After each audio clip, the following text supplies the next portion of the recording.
The air in Ellie Mae Thornton's kitchen was thick with the scent of jasmine and the promise of rain. Outside, cicadas hummed their evening hymn, a sound as familiar to her as her own heartbeat. At 68, Ellie moved with the quiet grace of a woman who'd spent decades teaching children to read, her hands stirring a pitcher of sweet tea with a rhythm born of habit. The old wooden spoon clinked against the glass, a soft counterpoint to the silence that had settled over her small Savannah home. On the fridge, a photo caught her eye, her son Caleb, 35 and beaming, standing outside Tidal Brew, his craft brewery, on its opening day 2 weeks ago. Her heart swelled with pride, then sank like a stone in the Savannah River. She set the spoon down, her fingers trembling. Her phone lay on the counter, its screen dark but heavy with the weight of last night's message. 3 words from Caleb, the boy she'd raised alone, the boy she'd given everything for: leave us alone.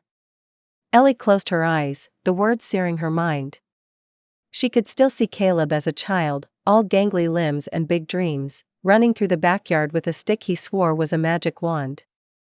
She'd been his world then, his protector after his father, Roy, died in a car accident when Caleb was 10. She'd worked double shifts grading papers, tutored on weekends, and smiled through the exhaustion to keep him fed, clothed, and dreaming. When Caleb came to her 3 years ago, his eyes alight with plans for a brewery, she didn't hesitate. She sold Roy's prized '67 Mustang and the other cars he'd restored, her last tie to him, to raise $200,000. Every penny went to Tidal Brew, Caleb's dream. She'd imagined herself pouring beers beside him, laughing with customers under the glow of string lights, maybe even sneaking a stout after hours. But at the grand opening, she'd stood in the corner, clutching a glass of iced tea, invisible. Caleb's wife, Lila, had taken center stage, her sharp smile directing staff, her voice drowning out Ellie's stories. Ellie had felt like a ghost in her own son's world. "You sure about Lila?" Mavis Johnson had asked that morning at her diner, wiping down a counter with a rag older than most of her customers. Mavis, 70 and fierce, had been Ellie's best friend since their school days, her diner a second home where Ellie graded papers over coffee and gossip. "She's family," Ellie had said, brushing it off, her voice soft but firm. "She makes Caleb happy." Mavis had snorted, her gray curls bouncing. "Happy ain't the same as loyal, sugar. That girl's got a way of makin' folks feel small." Ellie hadn't wanted to hear it. Lila was polished, ambitious, a marketing whiz who'd turned Caleb's rough sketches into a sleek brand. She'd organized the brewery's social media, secured investors, and designed the logo, a wave curling around a pint glass. Ellie admired her, even if Lila's cool demeanor kept her at arm's length. But Mavis's words lingered now, sharp as the ache in Ellie's chest. She walked to the porch, the old boards creaking under her weight. Savannah's oak swayed in the breeze, their Spanish moss draping like ghosts of her past. She sank into her rocking chair, the wicker groaning softly. The street was quiet, save for the distant hum of a neighbor's lawnmower and the chatter of kids biking past. This was her world, Savannah's cobblestone streets, its humid summers, its community that knew her as Miss Ellie, the teacher who'd shaped generations. But tonight, it felt hollow. She pulled her phone from her pocket, the screen lighting up with Caleb's text. "Leave us alone." No explanation, no context. Just those words, cold as the iced tea in her hand. She scrolled up, searching for clues in their last messages. There was her text from the opening, "So proud of you, sweetheart. The brewery's beautiful." His reply, "Thanks, Mom." Nothing more. Had she missed something? Said something wrong? Ellie's mind drifted to the opening night. Tidal Brew was a vision, its exposed brick walls lined with barrels, fairy lights casting a warm glow over the crowd. Locals packed the place, toasting Caleb's pale ale and IPA. Ellie had worn her best dress, a soft blue cotton that matched her eyes, hoping to blend in with the younger crowd. She'd practiced a speech, a few words about how proud Roy would have been. But Lila had swept in, all confidence and champagne flutes, introducing Caleb as the visionary behind Tidal Brew. No mention of Ellie's sacrifice, her money, her heart. "Miss Ellie, you tryin' to hide back here?" Jasper Reed, a local artist with kind eyes and paint-stained hands, had found her in the corner. He'd offered her a stout, his smile warm. "Caleb's done good, hasn't he?" "He has," Ellie had said, her voice catching. She'd wanted to say more, to tell Jasper about the cars, the years of saving, the nights she'd prayed Caleb's dream would come true. But Lila's laughter had cut through the room, and Caleb was at her side, nodding to investors, not once looking Ellie's way. Now, on her porch, Ellie felt the weight of that night settle deeper. She'd given everything, her savings, her memories of Roy, her trust. And Caleb had pushed her away. She sipped her tea, the sweetness cloying now. The cicadas grew louder, their song a mocking chorus. She thought of Roy, his easy laugh, his calloused hands restoring those cars. "You're my anchor, Ellie Mae," he'd said once, kissing her forehead. What would he think of her now, alone and discarded? Her phone buzzed, snapping her back. A text from Mavis, "You okay, sugar? Come by the diner." Ellie's fingers hovered over the screen, but she couldn't reply. Not yet. She set the phone down, her eyes drifting to the oak across the street, its branches heavy with moss. She'd taught Caleb to climb that tree, bandaged his scraped knees, told him stories of pirates and ghosts under its shade. How had it come to this? Flashback, the Mustang. Ellie's mind wandered to 3 years ago, when Caleb first pitched Tidal Brew. They'd sat at her kitchen table, papers spread out, his excitement infectious. "Mom, craft beer's huge right now," he'd said, his hazel eyes, Roy's eyes, bright with possibility. "Savannah needs a place like this, a brewery that feels like home. I can do this, but I need help." She'd listened, her heart swelling. Caleb had always been a dreamer, sketching ideas in notebooks since he was a boy. He'd worked odd jobs, bartender, landscaper, but this was different. This was his chance. Ellie had hesitated only a moment, thinking of Roy's cars in the garage, their chrome gleaming under dust covers. The '67 Mustang was his favorite, a deep green beauty he'd spent weekends polishing. "One day, we'll drive this to the coast," he'd promised her, grinning. Selling the cars felt like losing Roy all over again. The auctioneer's gavel had echoed in her ears, each bit a stab to her heart. But Caleb's gratitude had made it worth it.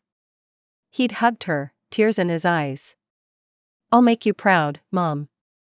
This is for us, for Dad." She'd believed him.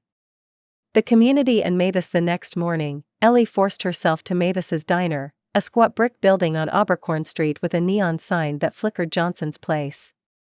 The smell of bacon and coffee greeted her, grounding her in routine. Mavis, her gray curls pinned back, slid a plate of biscuits and gravy across the counter.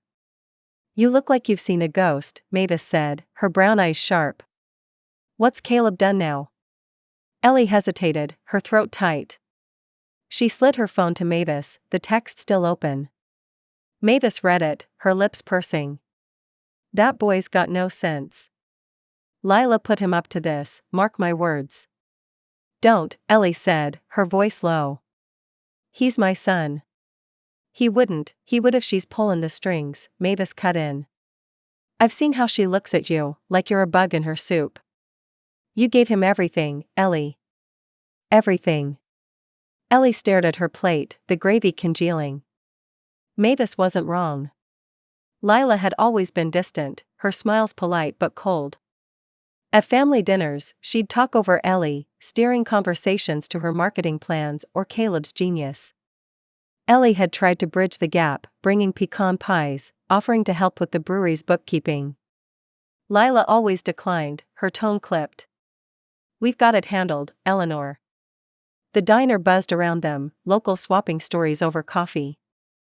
Old Mr. Hargrove, who'd taught Ellie to fish, waved from a booth. Sarah Beth, a former student, refilled water glasses, her smile bright. This was Ellie's Savannah, the community she'd poured her life into. But Caleb's text had carved a hole in it, leaving her unmoored. The opening night. Ellie's memory of the brewery opening replayed like a film she couldn't pause. Tidal Brew was a masterpiece, its brick walls adorned with local art, its bar polished to a shine. The crowd, young professionals, hipsters, and old-timers, clinked glasses, toasting Caleb's brews. Ellie had arrived early, her blue dress pressed, her speech practiced. She'd wanted to honor Roy, to tell the crowd how Caleb's dream carried his father's spirit. But Lila had orchestrated the night like a symphony, her heels clicking as she greeted investors. "Caleb's the heart of this place," she'd said, her arm looped through his. Ellie had waited for her moment, but it never came. Caleb barely looked her way, caught up in Lila's whirlwind. When Jasper found her, offering that stout, she'd forced a smile, her heart sinking. "You okay, Miss Ellie?" he'd asked, his voice gentle. Jasper was a fixture in Savannah, his murals brightening the city's walls. He'd lost his wife years ago, raising his daughter alone. Ellie had always liked him, his quiet kindness a contrast to Lila's sharp edges. "Just proud," she'd lied, sipping the stout. It was bitter, like her thoughts.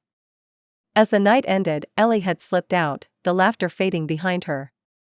She'd driven home, the Mustang's absence a ghost in her garage. She'd texted Caleb, hoping for a connection, "So proud of you, sweetheart. The brewery's beautiful." His reply, "Thanks, Mom," had felt curt, but she'd brushed it off. Until last night's text. The aftermath. Back on her porch, Ellie rocked slowly, the chair's rhythm a faint comfort.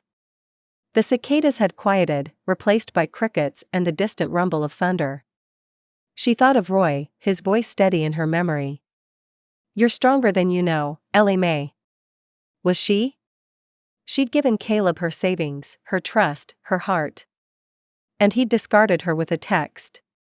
She stood, her knees creaking, and walked inside. The kitchen was dark now, the sweet tea untouched. She picked up her phone, rereading Caleb's words. Her thumb hovered over the call button, but pride, or fear, stopped her. Instead, she opened her photo app, scrolling through pictures, Caleb as a boy, grinning with a fishing pole, Caleb at his college graduation, hugging her, Caleb and Lila at their wedding, Ellie beaming in the background. Where had it gone wrong? Mavis's text buzzed again, "I'm comin' over if you don't answer." Ellie managed a weak smile. Mavis would storm in, all fire and biscuits, demanding Ellie fight back. But fight what? Her own son? Lila? The ache in her chest? She set the phone down, her eyes drifting to the oak across the street. Caleb had climbed it as a boy, shouting he'd conquer the world. She'd believed him, believed in him. Now, she wasn't sure what she believed. The first raindrops fell, soft against the porch roof, and Ellie let them mingle with her tears. Subscribe channel friends. Ellie Mae Thornton hadn't left her house in 3 days. The curtains stayed drawn, shutting out Savannah's golden sunlight, as if the world beyond her windows had conspired with Caleb's text to break her. "Leave us alone." The words looped in her mind, sharp as the thorns on the roses she'd once tended with care. At 68, Ellie had faced loss before, her husband Roy's death, the endless grind of single motherhood, but this was different. This was her son, her heart, pushing her away with a coldness she couldn't fathom. Her kitchen, once a haven of sweet tea and laughter, felt like a tomb. Dishes piled in the sink, untouched since the night she'd received Caleb's message. The photo on the fridge, Caleb grinning outside Tidal Brew, the brewery she'd funded with her life savings, mocked her.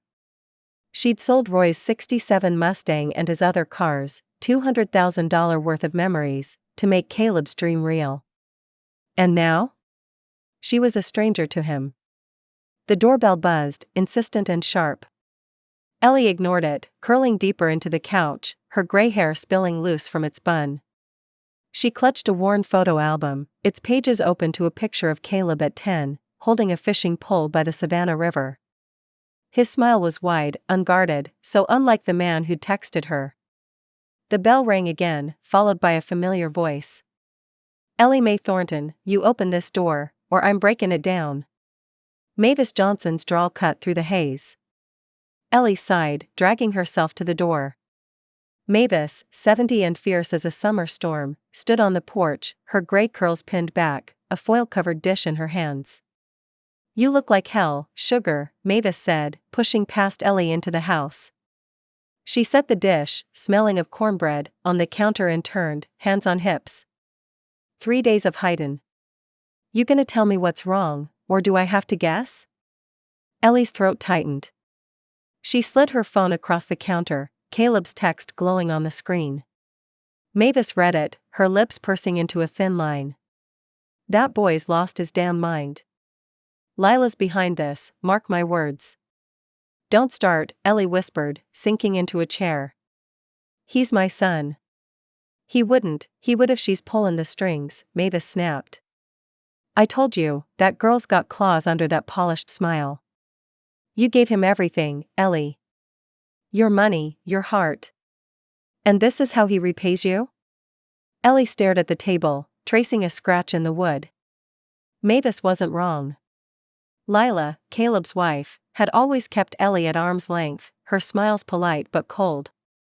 At the brewery's opening, Lila had run the show, her heels clicking as she charmed investors, leaving Ellie in the shadows. But Caleb? He'd always been her boy, her dreamer. How had he let this happen? Mavis softened, sitting across from her. You can't stay locked up here, Ellie. Come to the art fair with me tomorrow. Get some air, see some folks. You're Miss Ellie, Savannah's heart. Don't let this break you. Ellie shook her head, tears stinging. I don't know who I am anymore, Mavis. I gave him everything, and he doesn't want me. Mavis reached for her hand, her grip warm and steady. You're more than Caleb's mama. You're Ellie Mae Thornton, the woman who taught half this town to read, who kept going after Roy died. You'll find your way. But you gotta get up. The art fair the next morning, Ellie let Mavis drag her to the Forsyth Park Art Fair, Savannah's oak-lined heart buzzing with life. Booths lined the paths, their canvases bursting with color, low-country marshes, shrimp boats, Spanish moss.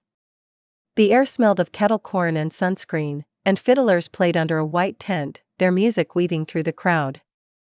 Ellie felt exposed, her blue eyes raw from crying, but Mavis's arm looped through hers kept her grounded. See? World still tunnin', Mavis said, nudging her toward a booth where Jasper Reed, the artist from the brewery opening, displayed his paintings. Jasper, 40 and lean, had paint-stained hands and a smile that felt like sunlight. His daughter, Lily, 8 and freckled, bounced beside him, handing out flyers. Miss Ellie. Jasper called, waving her over. Didn't expect to see you here. Trying to steal my secrets? His teal eyes twinkled, easing the knot in Ellie's chest. Just browsin', she said, managing a small smile. Jasper's paintings were bold, Savannah's rivers and oaks in vibrant hues, capturing the city's soul. One canvas, a woman gazing at the horizon, caught her eye. That's beautiful, she said softly. You should try it, Jasper said. Painting, I mean. Got a class at the community center. Beginners welcome.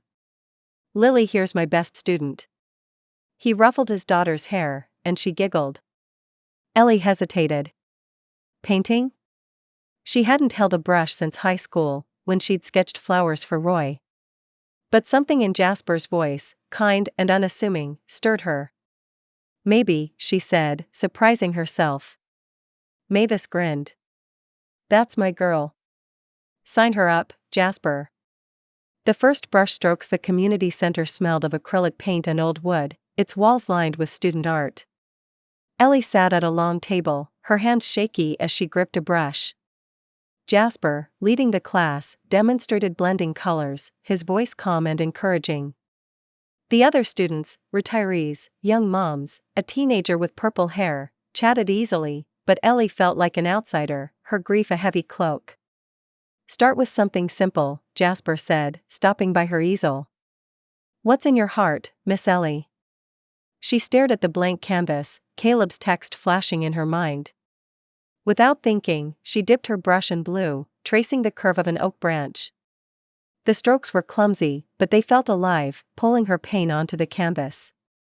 She added green for leaves, gray for moss, and a streak of red, her anger, her hurt. For the first time in days, she breathed easier. After class, Jasper lingered, studying her painting. "That's gut feeling," he said. "You've got a story to tell, don't you?" Ellie's eyes welled up. "More than I know what to do with." He nodded, no judgment in his gaze. "Keep painting. It'll help you figure it out." The truth surfaces that afternoon. Ellie stopped by Johnson's place, Mavis's diner, for coffee. The lunch crowd had thinned, leaving Sarah Beth, a former student and waitress, wiping tables. Sarah Beth, 25 and chatty, hesitated before approaching Ellie. "Miss Ellie, I heard something at the brewery you should know," she said, glancing around. "Lila was talkin' to some staff, sayin' you were meddlin'. Said your old-fashioned ways were embarrassin', and Caleb needed to cut you out to keep the brand modern." I didn't want to believe it, but I heard her.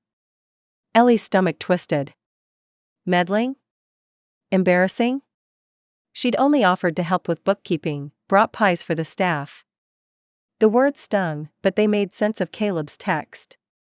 Lila had poisoned him against her. "Thanks, Sarah Beth," Ellie said, her voice tight.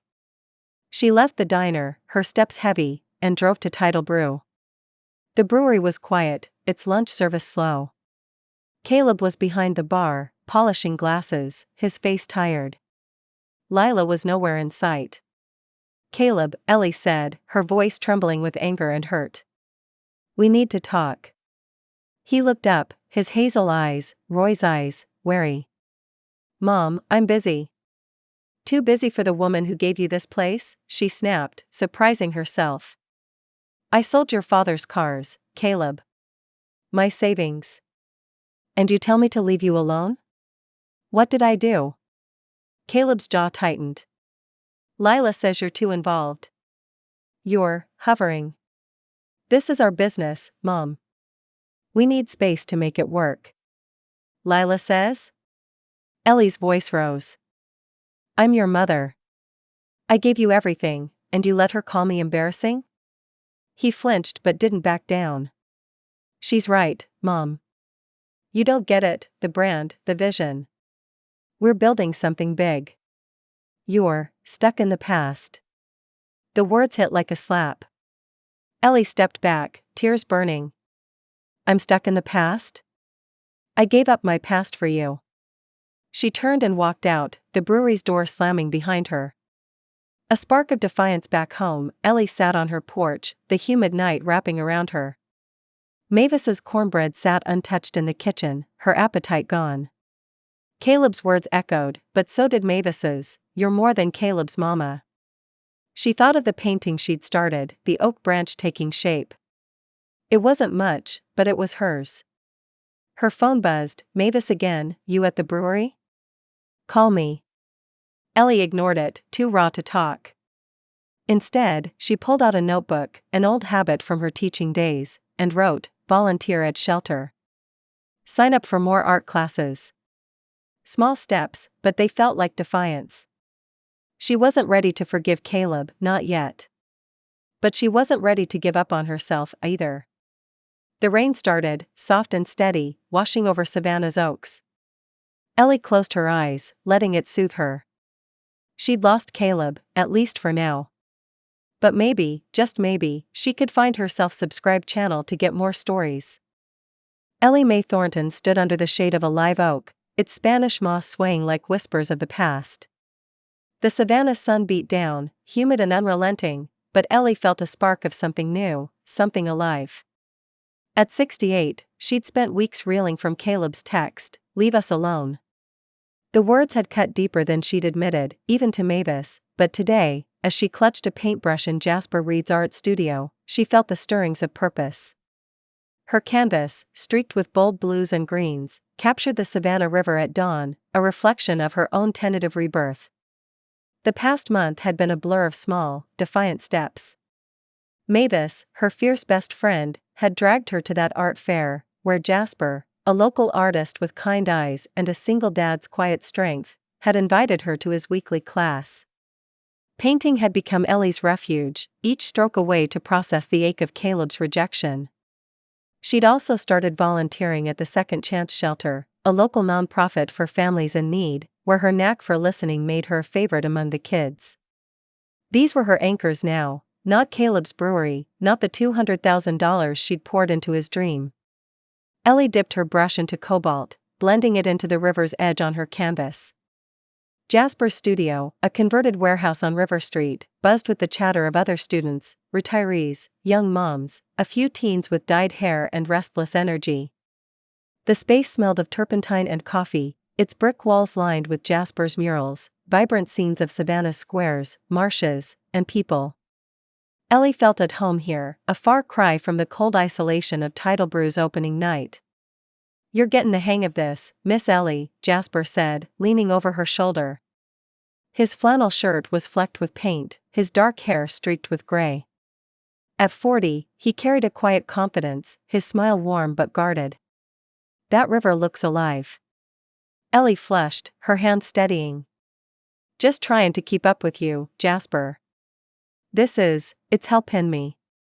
He nodded, his eyes holding hers a moment longer than necessary. "Art's good for that. Puts the pieces back together." Ellie managed a smile, but her thoughts drifted to Caleb. She hadn't spoken to him since their confrontation at the brewery, when he'd defended Lila's insistence that Ellie was meddling.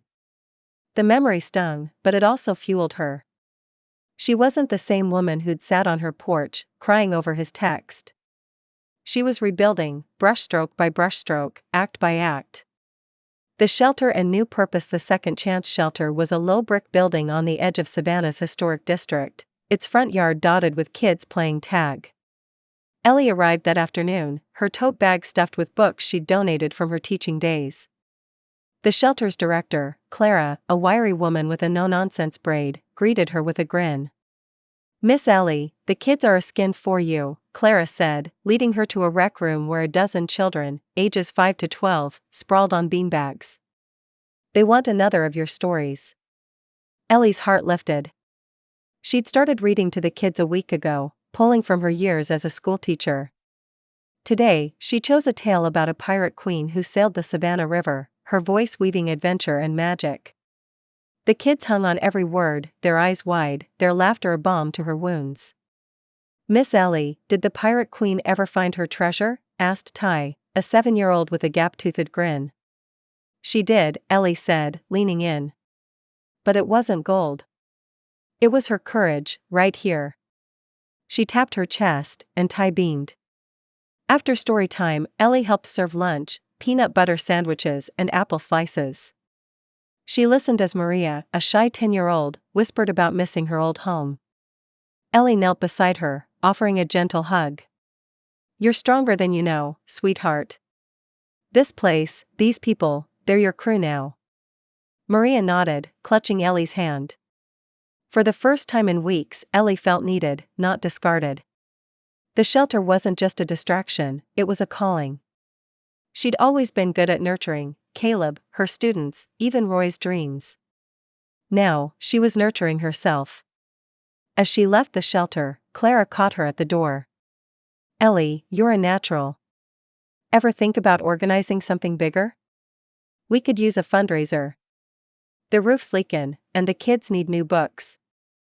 Ellie hesitated, the idea daunting. She'd organized bake sales as a teacher, but a fundraiser for the shelter was a leap. Still, the spark in her chest flared. "Let me think on it, Clara. I might have some ideas." Jasper's story. That evening, Ellie returned to Jasper's studio for a late class. The other students had left, leaving just the two of them under the hum of fluorescent lights.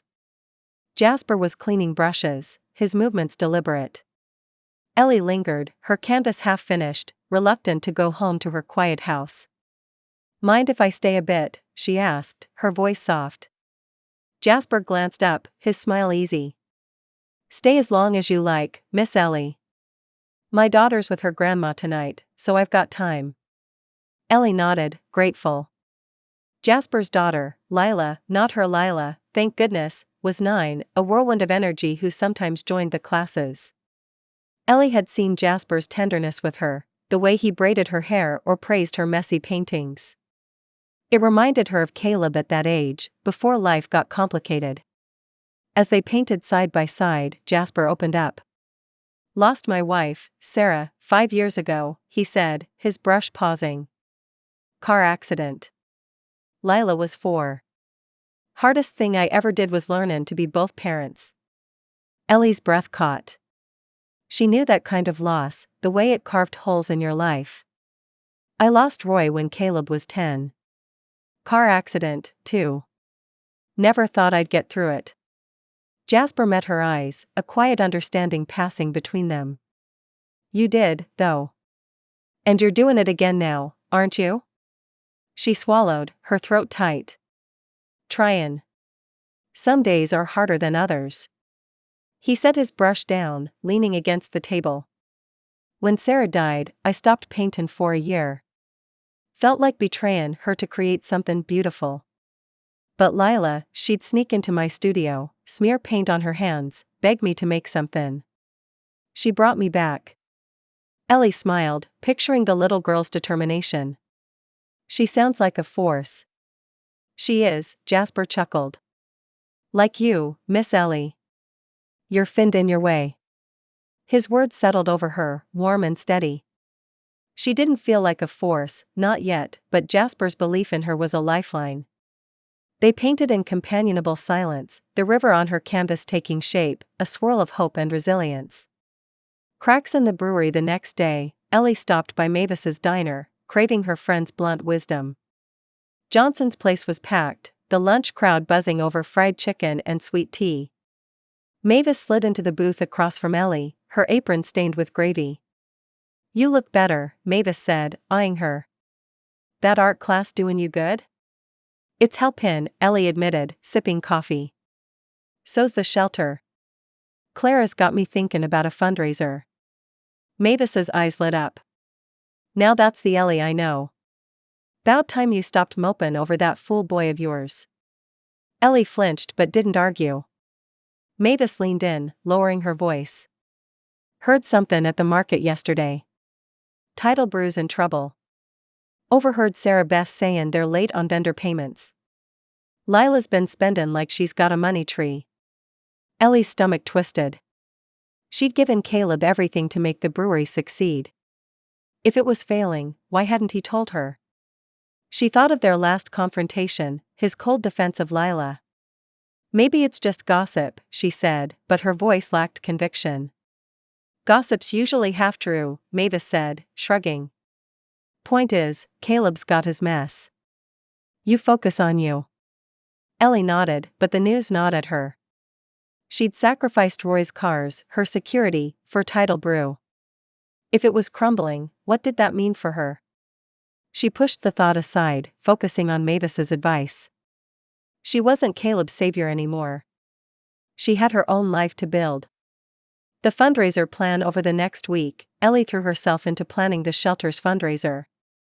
She met Clara at the shelter, sketching ideas on a legal pad. What if we do a community festival? Ellie suggested. Food, music, art, Savannah loves a party. We could sell tickets, get local businesses to donate. Clara's eyes widened.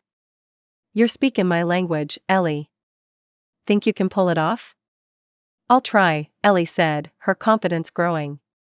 She enlisted Mavis, who offered the diner's parking lot as a venue and promised to rope in her suppliers for food. Jasper volunteered to create a mural for the event, his daughter Lila buzzing with ideas for a kids' art booth. Even Mr. Hargrove, the old fisherman, pledged to sell his homemade crab cakes. Ellie spent evenings at the diner, coordinating with vendors and musicians. Sarah Beth, now a waitress and one of Ellie's former students, designed flyers, her enthusiasm infectious. Miss Ellie, this is gonna be huge, she said, taping a flyer to the diner's window. Folks love you. They'll show up. The words warmed Ellie, but doubt lingered. She'd always been Miss Ellie, the teacher, the mom, the giver. Could she be a leader? As she finalized plans, booking a local bluegrass band, securing a beer tent, ironically, not from Tidal Brew, she felt a shift. This wasn't just about the shelter. It was about proving to herself she was more than Caleb's rejection. Caleb's return late one evening, as Ellie locked up the shelter after a planning session, a familiar truck pulled into the lot. Caleb stepped out, his face drawn, his flannel shirt wrinkled. Ellie froze, her heart pounding. She hadn't seen him since their fight, and his text echoed in her mind. "Mom," he said, his voice rough. "Can we talk?" She crossed her arms, her resolve hardening. "What's there to talk about, Caleb? You made yourself clear." He ran a hand through his hair, Roy's hazel eyes shadowed. They're not good. The brewery's struggling. I didn't want you to know." Ellie's chest tightened, Mavis's gossip confirmed. "Why not? I gave you everything for that place." He looked away, his jaw tight. "I wanted to prove I could do it without you." Lila said. He stopped, wincing. "I messed up, Mom. I'm sorry." The apology was a crack in her armor, but it wasn't enough. She thought of Jasper's story, of Lila's small hands pulling him back to life. Caleb wasn't a child anymore. He'd chosen Lila's words over hers. "I hear you," she said, her voice steady. "But sorry doesn't fix it. I'm building something for me now. You figure out your mess." Caleb's eyes widened, but he nodded, stepping back. I needed you to know." As he drove away, Ellie stood under the shelter's flickering light, her heart a tangle of pain and pride. She wasn't ready to forgive, not yet. But she was ready to keep moving forward. The festival takes shape. The next 2 weeks were a whirlwind. Ellie coordinated vendors, hung flyers, and painted a banner with Jasper's help. The festival took shape, a Saturday event in the diner's lot, with food trucks, a kids' art booth, and a stage for the band. Jasper's mural, a vibrant scene of Savannah's community, became the backdrop, his steady presence a comfort to Ellie.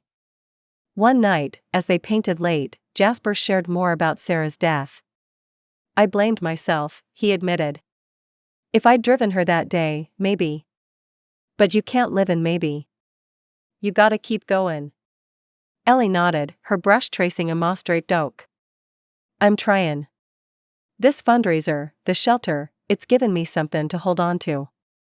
"You're doing more than that," Jasper said, his voice soft. "You're giving this town something to hold on to." His words carried her through the final preparations. The night before the festival, Ellie stood in the diner's lot, string lights twinkling above empty tables. Mavis joined her, handing her a glass of sweet tea. "You're gonna knock this out of the park, Ellie Mae," Mavis said, her grin wide. "Caleb's gonna see what he's missin'." Ellie sipped her tea, the sweetness grounding her. She thought of Caleb's visit, his weary eyes, but she pushed it aside. Tomorrow was about the shelter, the kids, her community. It was about her. The eve of change. As Ellie lay in bed that night, the oak outside her window swayed in the breeze. She thought of her canvas, the river flowing bold and free. She thought of Maria's shy smile, Jasper's quiet strength, Mavis's fierce love. Caleb's apology lingered, a seed of hope, but she wasn't ready to let it grow.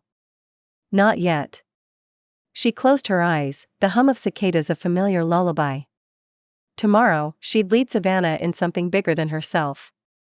Tomorrow, she'd prove she was more than a mother scorned. She was Ellie Mae Thornton, and she was rebuilding.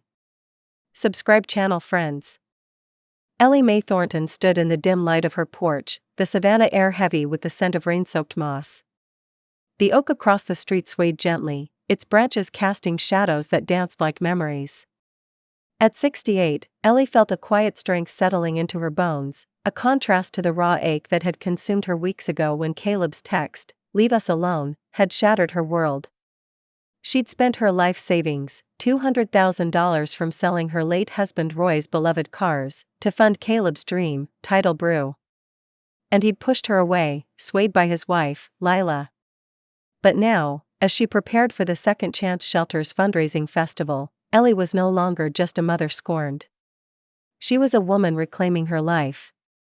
The festival, set for tomorrow in Mavis Johnson's diner parking lot, was Ellie's brainchild, a celebration of Savannah's spirit to raise money for the shelter's leaking roof and new books for the kids.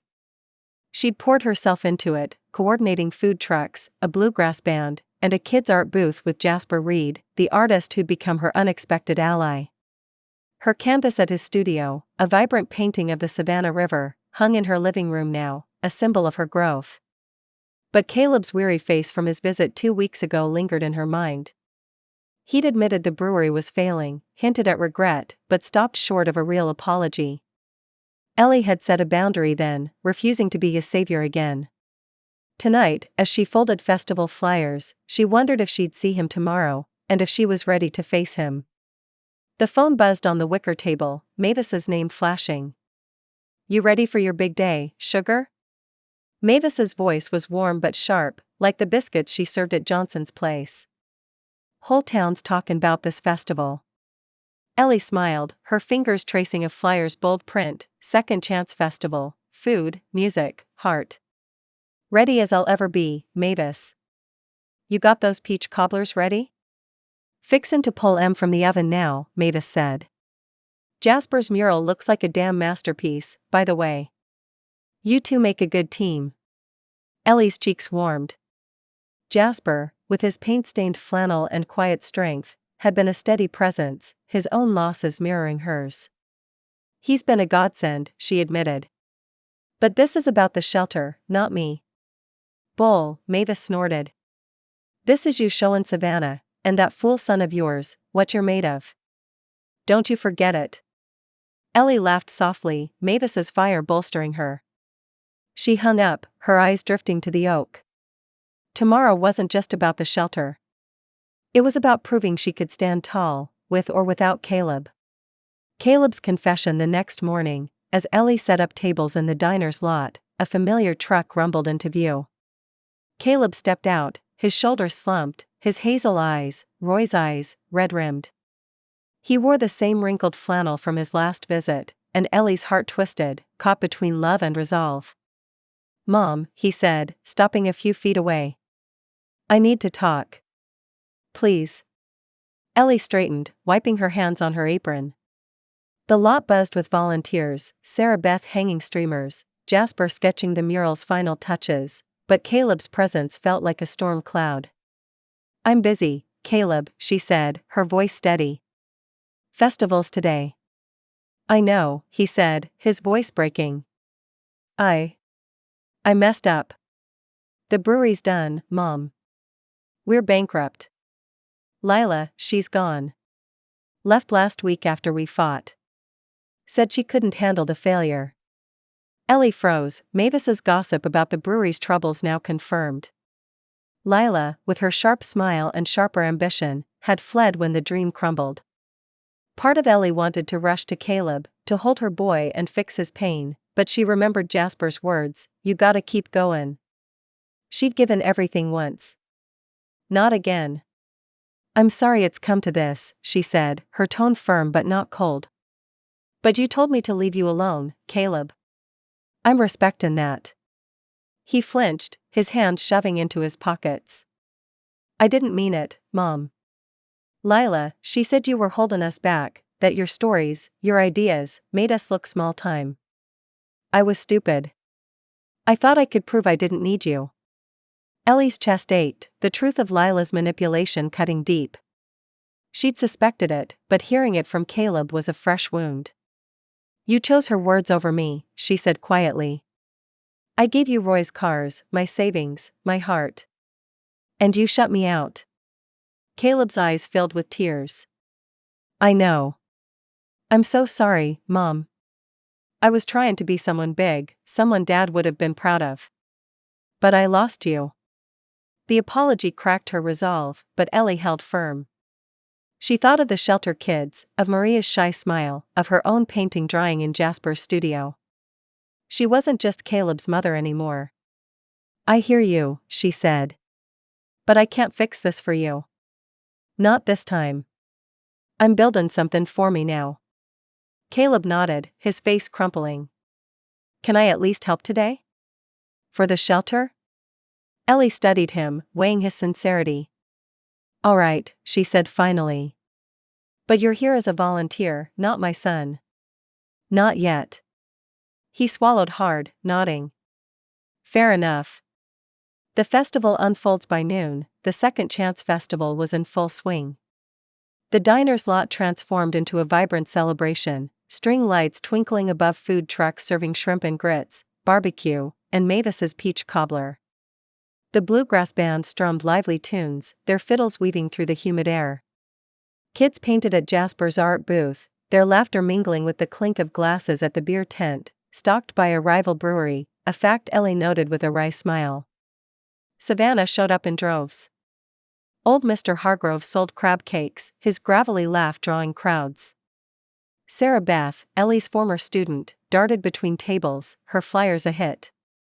Clara, the shelter's director, worked the ticket booth, her braid bouncing as she counted donations. Ellie moved through the crowd, her blue cotton dress catching the breeze, her smile genuine but tinged with nerves. She felt the town's eyes on her, their warmth a reminder of her place here. Jasper found her near the mural, a stunning scene of Savannah's oaks, river, and people, painted in bold strokes. "You did this, Miss Ellie," he said, handing her a lemonade. "Look at this place. You're a force." Ellie sipped the tart drink, her heart lifting. "Couldn't have done it without you, Jasper. That mural, it's the heart of this." He shrugged, his eyes crinkling. "Just paintin' what I see. And I see you, Ellie. Stronger than you know." Their hands brushed as he passed her another lemonade, and Ellie felt a flutter she hadn't known in years. She pushed it aside, focusing on the festival. Caleb was at the beer tent, pouring drinks with a forced smile. He caught her eye, offering a small nod. She returned it, cautious but open. As the afternoon wore on, Ellie noticed whispers among the crowd. "Heard Tidal Brew's shut tin down," Mr. Hargrove muttered to a neighbor.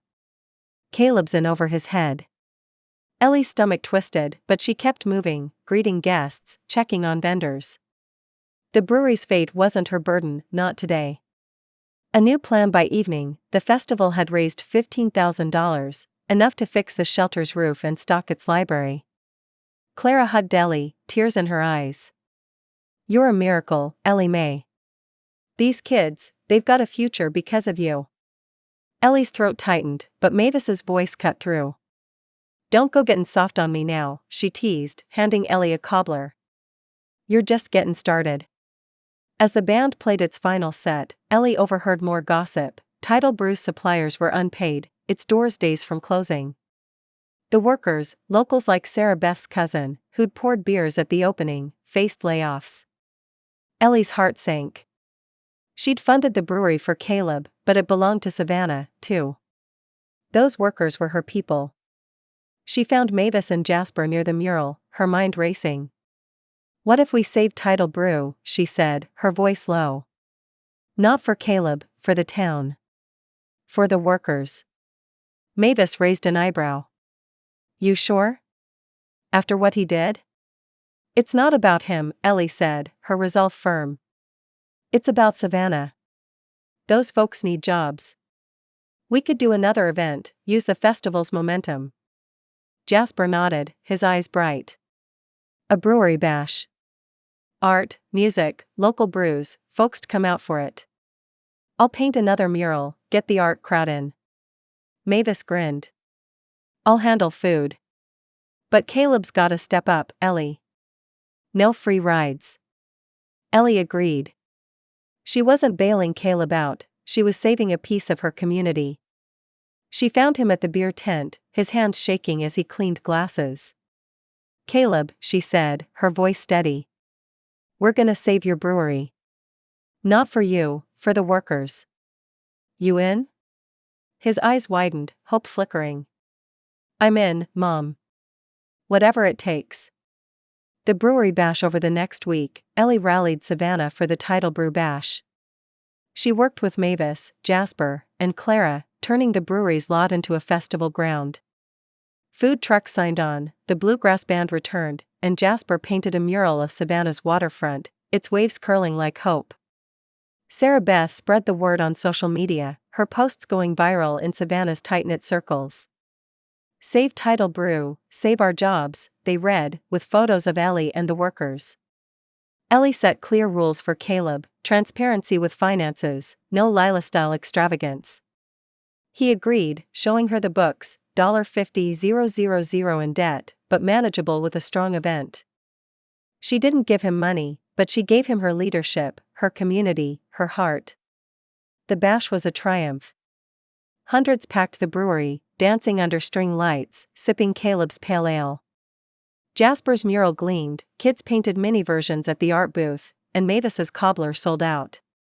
Ellie moved through the crowd, her dress catching the breeze, her smile wide. She saw Caleb pouring beers, his face lighter, and felt a pang of pride, not for his dream, but for her own. As the night peaked, Caleb took the stage, microphone in hand. The crowd quieted, their faces glowing under the lights. "I owe y'all an apology," he said, his voice trembling. "Tidal Brew was my dream, but I forgot who made it possible. My mom, Ellie Mae Thornton, gave everything, her savings, her heart. I pushed her away, and I was wrong. This place is here tonight because of her, because of you." He looked at Ellie, tears streaming. "Mom, I'm sorry. I love you." The crowd cheered, but Ellie's eyes locked on Caleb's. She nodded, her own tears falling. "I love you too," she whispered, though he couldn't hear. She forgave him, not because he deserved it, but because she deserved peace. A new beginning. The bash raised $60,000, enough to clear Tidal Brew's debts and keep it open. The workers kept their jobs, and Savannah buzzed with pride. But Ellie's heart was elsewhere. She and Jasper leased a small storefront on River Street, turning it into a community art studio. They called it River's Light, a nod to her painting and her journey. The space, with its brick walls and wide windows, hosted classes for kids, retirees, anyone seeking solace in creativity.